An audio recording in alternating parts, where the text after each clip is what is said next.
ओम गणपते नमः। श्री गणेशाय नमः। दोस्तों, स्वागत है आपका मेरे चैनल शिव आराधना केंद्र में। दोस्तों, ब्रह्म मुहूर्त में आँख खुलते ही यह काम करने से तुरंत ही चमत्कार होगा और आपकी बड़ी से बड़ी इच्छा उसी दिन पूरी होगी।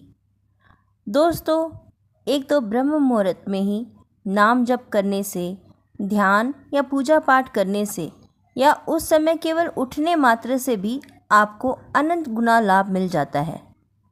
और उसके बाद जैसा हम आपको आगे बताएंगे, वैसा करने पर निश्चित ही आपकी इच्छा उसी दिन किसी न किसी संकेत के द्वारा या आपके अंदर से ही आवाज़ आएगी या कोई न कोई इंसान आपको संकेत देगा और निश्चित ही आपको संकेत मिलेगा, बशर्ते आपको उस बात पर पूरा विश्वास होना चाहिए, तो अवश्य ही आपको लाभ मिलेगा।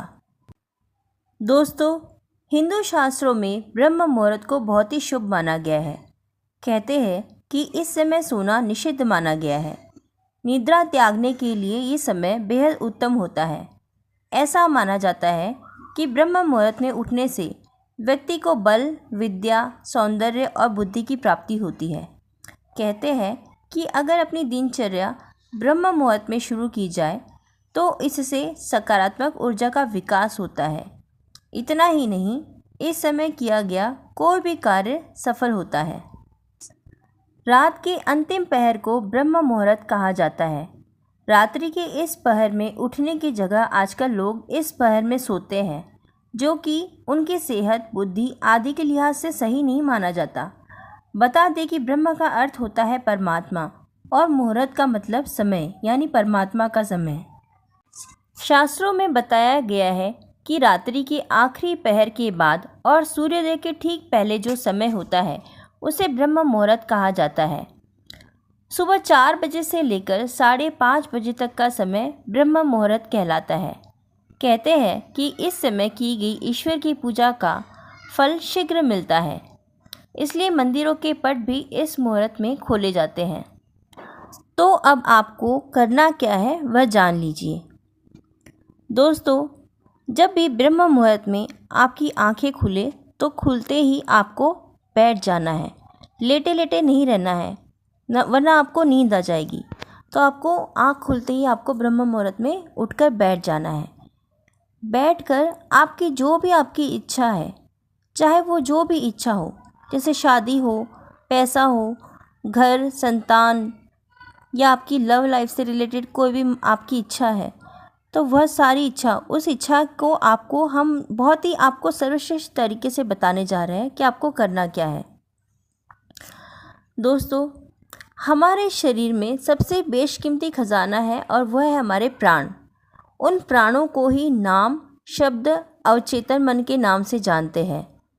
तो उन प्राणों के द्वारा ही आपको अपनी इच्छा बोलनी है। देखो, ये इतना शक्तिशाली कैसे हो जाता है कि प्राणों के द्वारा आपको अपनी इच्छा बतानी होती है। यानी आपको अपनी आती हुई श्वास के साथ और जाती हुई श्वास के साथ अपनी इच्छा बतानी है। तो आप परमात्मा का ध्यान कर रहे हो, उस शक्ति का ध्यान कर रहे हो जिस शक्ति से ये पूरी दुनिया चल रही है, आपका शरीर चल रहा है। तो आप जब सांस लोगे तो तब आपको अपनी इच्छा बतानी है, और जब सांस छोड़ोगे तब भी आपको अपनी इच्छा बतानी है। और यह दोनों बातें आपको अपने मन के द्वारा करनी है। आपको मुंह से नहीं आवाज़ करनी है, मन के द्वारा ही आपको अपनी इच्छा बतानी है, सांस लेते समय भी और सांस छोड़ते समय भी। लेकिन आपका पूरा मन आपकी सांसों पर टिका हुआ होना चाहिए और मन से ही आपको इच्छा भी बोलनी है। दोनों बातें परफेक्टली होनी चाहिए। यानी आपकी आती हुई सांस भी आपको देखनी चाहिए और जाती हुई सांस भी आपको दिखनी चाहिए, और मन के द्वारा आपको साथ ही अपनी इच्छा भी बोलनी है। सांस पर पूरा आपका मन टिका हुआ होना चाहिए और उसी समय आपको अपनी इच्छा बोलनी है। लगातार ये आपको 10 मिनट तक आपको करना है ब्रह्म मुहूर्त में। 10 मिनट लगातार अगर आपने अपने एकाग्र मन को सांसों के ऊपर टिकाकर अपनी इच्छा बता दी, तो ये निश्चित है कि आपकी जो भी इच्छा है वह उसी दिन पूरी हो जाएगी। या फिर आपको कोई ना कोई संकेत किसी न किसी रूप में ज़रूर मिलेगा। उस समय आपको अपनी आंखें बंद रखनी है और पूरा ध्यान अपनी आती और जाती सांसों पर लगाना है।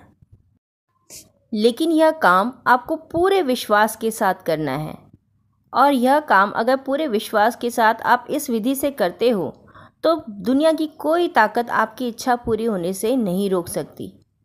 आपकी इच्छा निश्चित तौर पर उसी दिन पूरी हो जाएगी। दोस्तों, आशा करती हूँ कि यह वीडियो आपको पसंद आया होगा। वीडियो अगर पसंद आया है तो वीडियो को लाइक ज़रूर कीजिए, कमेंट में हर हर महादेव भी ज़रूर लिखिए, और यह वीडियो ज़्यादा से ज़्यादा अपने दोस्तों और रिश्तेदारों के साथ शेयर कीजिए। और यदि आप मेरे चैनल पर नए हैं तो चैनल को सब्सक्राइब कीजिए और पास ही जो बेल आइकन है उसे प्रेस करना मत भूलिए। मैं मिलती हूँ आपसे अगले वीडियो में। श्री शिवाय नमस्तुभ्यम।